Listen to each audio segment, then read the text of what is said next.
As the sponsor of the bill, Mr. Gates of Florida, for his opening statement.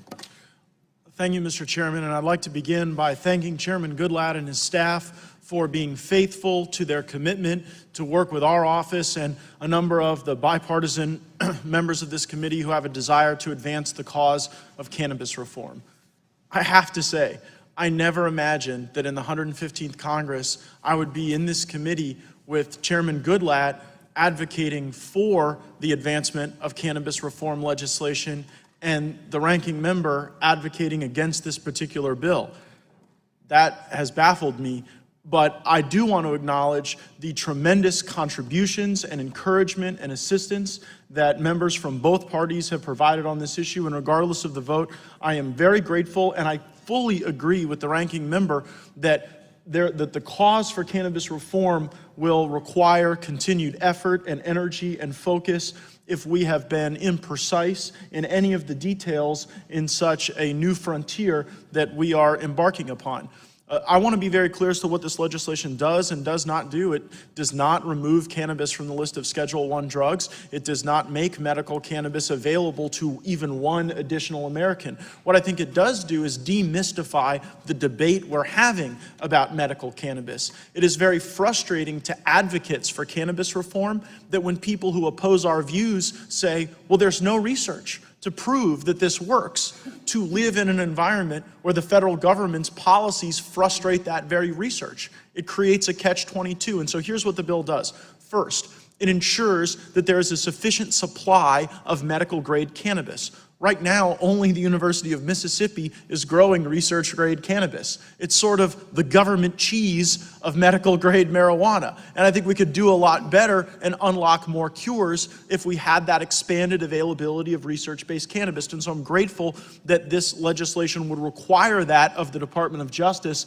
and not give the Department of Justice the discretion to suppress the quantity of research-grade product. Second thing the bill does is create a safe harbor so that the very best and brightest minds in our country can begin working on unlocking these cures.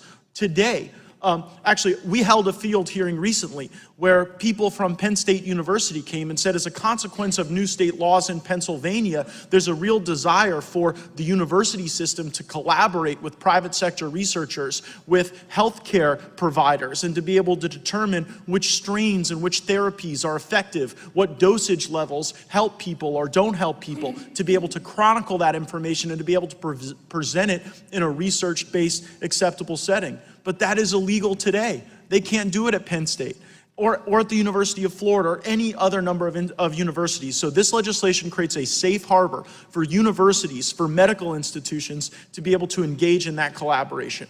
Third thing the bill does is demystify the process we have now at the VA. I'm incredibly proud of the work that our colleagues on the VA committee have done so that veterans can become more aware of federally approved clinical trials.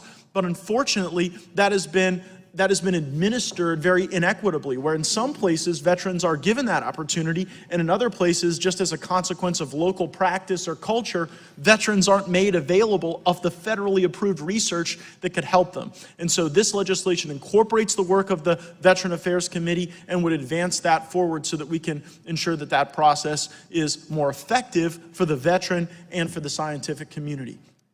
If we do just these modest things, I think we can have a more adult debate.